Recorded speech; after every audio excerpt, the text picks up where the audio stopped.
Monday afternoon at the downtown Toronto Reference Library. Guys, go, get out! Patrons capture video of a man with a knife making threats. You need checkpoint security in this place, man. Police urge the 31-year-old to put down his weapon. Put the knife down! I don't want to hurt you. When he refuses, an officer tasers the man twice and he falls to the ground.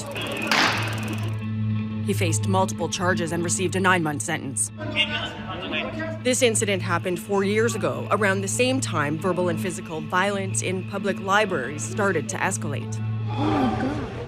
The first time I was spat upon was by a regular patron. They spit right in my face. And I was wearing a mask, but disgusting. I have been called horrible names. Oh, you stupid, dumb, blonde bitch. It really affects you horribly when you hear that again and again. Cameron Ray and Ayla McLeish worked as supervisor librarians in Toronto. They never expected when training for the profession what they would be facing. I did have one year where every 3 months I was assaulted. It was a Wednesday at 7:30. This guy chased me around the branch with a pair of hair scissors, very pointed, I'm gonna stab you. And that was terrifying. I've seen a person shoot up in the bathroom. I've seen people harassing other patrons.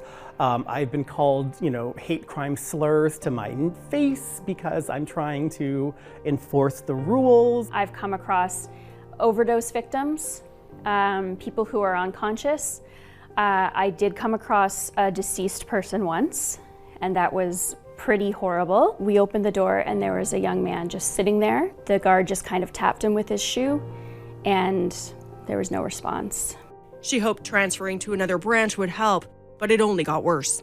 I've gone through a lot of therapy now, and I've been able to understand a lot better my reactions. And personally, I developed PTSD. I went into a state of complete numbness. The trauma forced Ayla to take sick leave for a year. Cameron has been working from home for close to 2 years now. They meet regularly and rely on each other for support. Hey, how you doing? Hi, how are you? Good. My whole life had changed outside of work, and I just finally realized that I was not well. One person has been killed, several others injured. These problems are not unique to Toronto. At least 6 people were stabbed inside and just outside a local library. Was the victim of a fatal stabbing in the downtown Millennium Library. An 18-year-old was hit by gunshots while inside the Philippe Paneton Public Library. The increase in violent incidents in public libraries is happening right across the country. People are coming to the library and they have really significant needs. Siobhan Stevenson is a professor at the University of Toronto's Faculty of Information. She studies how the role of public libraries is transforming. The library reflects the larger world around it. There's all kinds of social crises, humanitarian crises in our own cities. Homelessness, opioid epidemic, random acts of violence in places like just a social safety net that's been so diminished. With cuts to social services made worse by the pandemic, people with complex needs often have nowhere to turn for support. Libraries in areas that are depressed or economically stressed, where the poor or unhoused tend to congregate, they are seeing more and more people coming into their library. I've lost a lot of staff who have left TPL because they don't want to deal.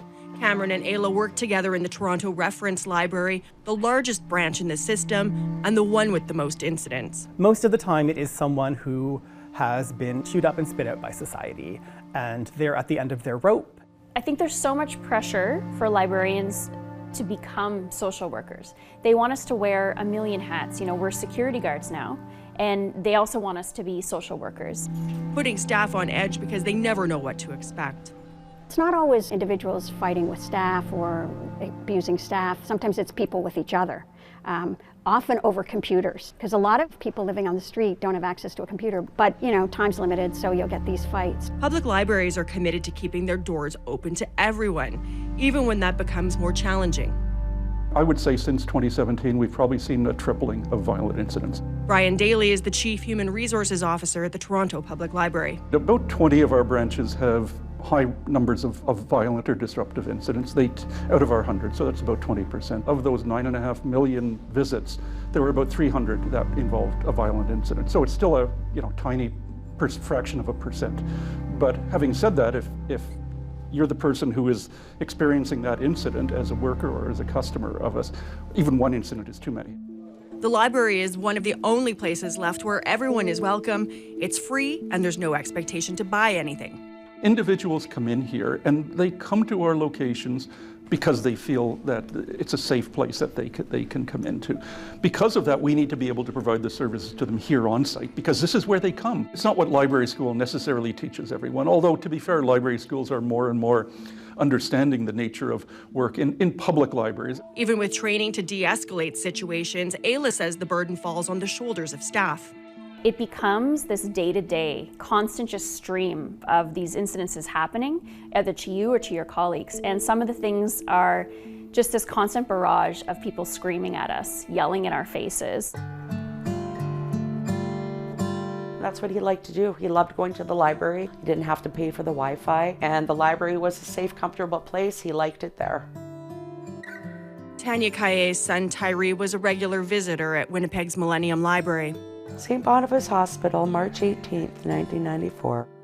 On a Sunday afternoon in December, he was visiting the library when the 28-year-old was stabbed. They showed up at my door at 5 in the morning to tell me that my son had been murdered. 4 teenagers have been charged in his death. My son was the murder victim number 51 in Winnipeg, but his name was Tyree, and he was a human being, and he was a great human being. Tyree was a unique sort. He was a gem, very gifted athlete his whole life, lots of friends in high school. He was that guy that never left anybody out. He included everybody, and he carried that into his adulthood. He wanted to make sure everybody was taken care of. Didn't matter if you were a stranger. Tyree was also a rising football star until a career-ending injury left him feeling lost, struggling with mental illness and occasionally with homelessness.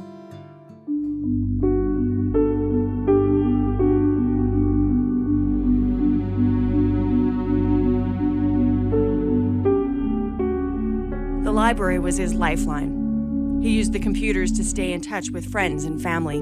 It was my son that was taken, but it was somebody that loved everybody. You'd said that this could have happened anywhere, but it did happen in a library. Winnipeg is struggling with youth crime. It's struggling with drugs. There's 1,000,001 issues. This is just one of them. In 2019, the Millennium Library brought in metal detectors to improve safety. 1 year later, they were removed after community advocates argued the measures kept out the vulnerable clients. When the library reopened 1 month after Tyree's death, there was a metal detector along with a regular police presence.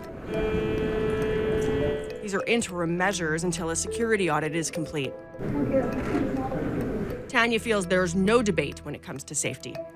For those people that do not work at that library, I don't believe should even have an opinion on whether a metal detector is put up or not. It is to keep those people safe. I can't even wrap my head around the trauma that those people are dealing with right now with what they had to witness. She's grateful to the library staff who comforted her son after the attack. My son didn't have to die alone because they were there, but they also have to carry this now forever. And that vision, I have a vision of what went on in my own mind, and that's imagination. They have the actual vision of it.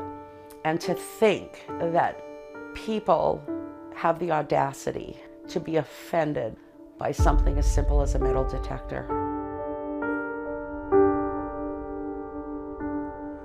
I want to know that there will be change. Hello, Jack. Are you finding what you want? When most people think of their local library, they still picture this: a sense of order, quiet, and books. But this is the library of today. A place to create. Duck into this cave. To play. And even to cook. We have a highly active foodie community. It's a place where you can tap into your inner rock star and record music.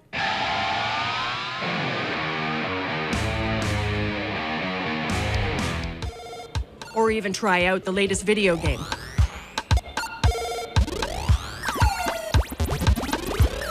Thinking of your community library, your local library, as the community's living room or a third space, so it's not work, it's not home, it's this other space. So they're becoming a space for the community to exist in. Public libraries are now community hubs. In Edmonton, they've been transformed into spaces for all kinds of learning. We did the naming ceremony for this beautiful Indigenous space. It's Thunderbird House. With a dedicated Indigenous team, a space for ceremonies and gatherings designed in consultation with the community. So the architect paneled with white poplar. That's what all of this is. It makes it even more sacred. It becomes a sacred space. People who think that the library is no longer important, or people who haven't been to a modern public library. Sharon Day is the Executive Director of Customer Experience for the Edmonton Public Library. I would just ask anybody who doesn't think that it's a valuable space to think about coming and taking a look and seeing all the services that are available to everybody. Everyone from families and students to those who have more complex needs. The beautiful thing about it is that everybody's welcome here, but it's also one of the hard things about it is everybody's welcome here. Edmonton Library was one of the first to bring in outreach workers. Around 2011, we recognized that there was a growing segment of people who needed more support in different ways that we weren't providing. And that was when we brought in our first outreach worker team, providing them those connections that could be around helping them find housing supports, income supports, and making sure that they get the support they need. Do you have access to that? No. Okay, I can help you with that. Hilary Kirkpatrick is one of 3 social workers here who have become a vital resource for the city's most vulnerable. What we do is connect with people who are customers of the library and connect them to social services that are in the city of Edmonton. Hey! A library is a great place for a social worker because it's barrier-free and accessible, and we're able to really meet clients where they're at and serve their needs. The innovative approach earned them the prestigious Library of the Year award, the first time a library outside the U.S. was honored. The library can't fix societal issues that are really complex, but it can be one piece of that puzzle. A puzzle with pieces that are constantly moving. With the rise of the opioid epidemic, some libraries across the country saw a spike in security incidents. There are always going to be challenges in your public space dealing with every kind of person. Right now, some of the challenges are a little bit more around maybe the opioid epidemic. We saw 99 opioid poisonings in our branches in 2022, which is the biggest difference in what we would see pre-pandemic. The Edmonton Library partnered with community organizations. They brought in an opioid response team and added washroom attendants at some of its most affected branches. Their security teams also closely monitor incidents, looking for patterns. If we see that there's something happening where we're seeing a trend or an uptick, we put proactive roving patrols in those spaces. The Toronto Public Library mapped out the branches with the most disruptive incidents in 2021. Those are the green dots. They compared those locations with suspected opioid overdose hotspots in the city. They tend to be the branches in the downtown core, not exclusively. They are branches that it correlates significantly to areas with high opioid use and opioid deaths, so there's a lot of correlation with the kind of challenges we're experiencing more broadly in society. But the need for services goes much further. The Toronto Public Library, like many others across the country, works with partners to provide health and housing information, as well as resources for new Canadians. Their English classes are typically filled to capacity. Easter, April 7, 8, and 9. In Winnipeg, the social workers have become part of the library's fabric. They're deeply embedded in the library and in the community now because they've been there so long, and the work they're doing is phenomenal. And Toronto is launching its own pilot programs to help identify and deal with problems on the floor before they escalate. We're starting to bring in, through community agencies, social service teams. These are social workers, these are individuals with mental health backgrounds who can come in and talk to individuals who are in distress and link them with community service agencies that are out there. Hey, how's it going? Good. The health and safety team meets regularly with branch heads. I like the different partnerships you have with the police and community resources. Brian says the library is also hiring 6 new library safety specialists who will help patrons. Part of their role will be working with staff to, debrief on incidents, find out what we can learn from them, and also help support staff in dealing with often the trauma that they're personally experiencing by being a witness to or even a participant in a violent incident. Even though libraries are filling gaps created by cuts to social services, they often have to rely on private donations to fund these programs. If they do work, then we'll go to the city and look for additional funding, which is the model we've used in the past for those kind of things. The measure of success will be, in the end, reducing the number of violent incidents that do occur. Again, recognizing the number of incidents are small, but when they occur, they can be very significant and difficult for our staff. So it's pretty intense. Librarians Ayla and Cameron support each other by sharing their experiences. They believe in what they do and want libraries to keep adapting and delivering services safely. I think a part of that is a little bit of restructuring at the library, and that's adding those social workers or mental health nurses. They chose the profession to help people. It's so hard when you can't actually help someone. And as much as we would love to be able to have relationships with all these people and help them, we can't, because I'm trained on Dewey Decimal. Siobhan Stevenson has studied the use of social workers in public libraries. She believes while programs like this help, they are not the solution. It's a much bigger policy problem. My one concern sometimes is that this can be used to legitimate further, dismantling of programs or legitimating a lack of funding for other programs. Oh, look, you've got social workers in the library. The role of security guards has also come under scrutiny, especially the training they receive. They're not given any preparation, and they don't have any of the trauma-informed training or social work type training. The problem is guards are abused probably just as much as we are, so they have to take a lot of abuse and then come back and get abused some more. And a lot of them are newcomers, so they face a lot of racism and intolerance. The Toronto library system spends close to $3 million a year on security guards. It's now demanding a higher standard of training. This isn't just about having more security guards. It's having people out there helping individuals in society to deal with the challenges that they're facing in a world that's very, very difficult. To help deal with these issues, public libraries across the country have formed a safety and security working group to learn from each other. I certainly hope that all of our staff feel safe. I'm sure there are times when something happens and it's difficult and you're going to be questioning what you're doing in the moment and ensuring that you've got the supports in place. And so ensuring that they know what they can do to get the supports they need is really important. I feel that we're doing the best we can with a very challenging situation, and that this isn't necessarily something that we can solve. Libraries are always looking for new ways or new partners to help respond to those ever-changing needs. But we pivot and we make adjustments and refine as we go, and we continue to improve and do the best we can to be a really positive response in our way and fitting within the mandate of the public library, which is to support our communities. And it's that commitment that keeps librarians and staff coming back. I really believe in helping customers and the joy of that. I love my job. I love books, I love libraries, I love literacy. Yeah, definitely the positivity of my career keeps me going. Even though the library of the future will continue to evolve and look even more different than the library of the past. Everyone loves their public library, even if they don't use it. I am really not convinced that you're going to find public librarians there. I think you'll find social workers. I think you'll find public health nurses. I think you might find recreation people, culture people, all kinds of different professions. You're not going to be building collections anymore. You're going to be building relationships. So I guess it's the new library that doesn't sound like a library.